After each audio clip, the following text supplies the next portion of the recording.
Hi you guys, welcome back to my YouTube channel. It's Life with Sierra J. Sorry if you all hear any background noise. I don't live with myself, so could be my roommate. But this is gonna be an interesting video. Probably not too many videos out there that are privy to this topic. And I'll be talking about how I obtained doctoral candidacy within the first year and a half of starting my PhD program without a master's. I don't have my master's officially. I'm doing something different. So I'm just gonna give you some background information about me. My name is Sierra. I go to FAMU. I'm an environmental engineering student. And I'm actually in the BS to PhD track, which is a new track to pretty much expedite the process of someone obtaining their doctorate if they have the correct credentials to get into the program without getting a master's. So it's pretty much you get your master's, you do your coursework while also beginning your research within your first year and a half. So that way you're able to actually take your candidacy exam before your fourth semester. Just gonna go over some tips that help me get through and just some things to look out for. Now, while concentrating on classes is so important because you have to have a 3.0 GPA to continue matriculating, it's also important for you to establish your committee. In my opinion, your committee members and your research topic are probably going to be two of the most valuable things during the process of trying to become a candidate. My advice is to establish your committee after your first semester if possible. If not, it would be best to establish your committee after the first year, and to also start researching some topics that you might be interested in. Maybe stop into a few labs, see if you can help someone with their experiments, because most people are willing for you to do groundwork for free. So if you don't mind, working for free, taking some time out just to see what other people are doing, seeing what it takes, things like that, that would be helpful, especially if you did not have research experience in undergrad. Now for me, I did have research experience in undergrad. I actually had about 3 to 4 research experiences. So I was fortunate to be able to be exposed to that so early. Now, after your first year of classes, they give you the option to schedule your exam the second fall that you're within the program. It's important to prepare for your preliminary exam, or a qualifying exam as some schools call it, because it's a very stressful process. Like, becoming a candidate was the most important for me to do this semester. I'm only 24, and so I'm probably one of the youngest candidates in the program, but I just think that's what makes it advantageous to do the BS to PhD track. My first tip for the qualifying exam is to keep all your materials from all of your graduate coursework and keep them in files or notebooks, preferably notebooks. And so you want to be able to gather these materials for your written part of your qualifying exam. Now, for my university, which may differ from others, I'm sure it does, my university required 4 24-hour exams, as well as an oral exam, which could last up to 2 hours. The 4 24-hour exams have to happen within consecutive days of each other. So you have to take them Monday, Tuesday, Wednesday, Thursday. There's no turning back from that. You just have to keep going, and you don't sleep that week. By the way, some of my exams took like 18 hours. So that's something to note. Be prepared to Get some Red Bulls or whatever keeps you up, coffee, take breaks, eat, do take naps. That's important. Also, you would want to do an extensive literature review within your first year as well.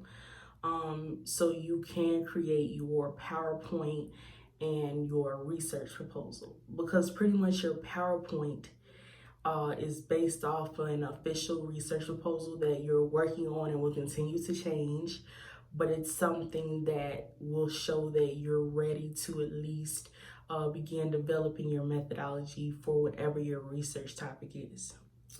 I think it's better to create your presentation at least a month in advance, or begin to start making it so that you can be prepared. Also, prepare the research proposal and the presentation at the same time. I didn't do that because I'm actually working on 2 official papers at once for my deliverables for my PhD program. And so I feel like that's even more intense than doing a research proposal. But I did do a research proposal this summer, but of course it has changed drastically in one semester. Now, during your presentation and after you make it through all of the written portions and you breathe and you pass, they let you know you pass within like a few days. You breathe, you pass that, you're 80% of the way through. So at this point, it's best to just relax, be confident. You know what I'm saying? Good committee members, they don't want to see you fail. Their name is riding on you. Committee members will literally put your name on their resume to show that they're helping students and that they're involved with active research projects. Like, that's like a currency to them. That gives them more clout, more opportunities to do things. And they're only going to offer constructive criticism as your presentation. They're not going to tell you something to knock you off or to make you look bad. My presentation, personally, it was announced to the department. However, nobody even showed up but my committee members because it was finals week. So I got kind of lucky then, because I was like, if there are other people in the room that aren't a part of my committee and I already have anxiety, that's just gonna make it worse. But I'm still practicing, working on my public speaking and presentation skills. So that's just something I have to work on within myself. After the exam, the committee actually votes on if you pass your oral exam right then and there. You step out of the room. I waited. I got me some drink of water. I prayed. I thank God for bringing me that far, and I was happy. I was happy because I knew I had gave it 110%. I had gave the whole semester 110%, and you know, I was just happy. And so when I got back in the room, they were like, congrats, you did it, you're a candidate. You know, next step is giving us another research proposal that's more recent, going in depth with your methodology some more, and have a good holiday. So I turned my paperwork in to the department head, and yeah, I'm a candidate now. So that's pretty smooth for someone who started the program fall of 2018. It's fall of 2019 now. I have finished 33 credit hours of coursework, and I got a 4.0 this semester. And so it was a really good semester. I was stressed out, but it was a really good semester. Now, after you become a candidate, it's important to establish your final classes that you're going to take. They may add some over the next few years that you're there. If you find that you need to take those classes, just take it. If it's going to help your research.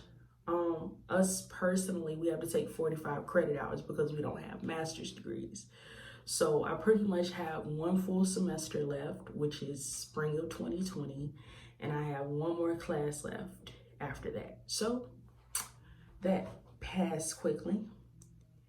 And then you also want to discover with your advisor if you were able to do something expeditiously, like take 12 credit hours a semester instead of 9.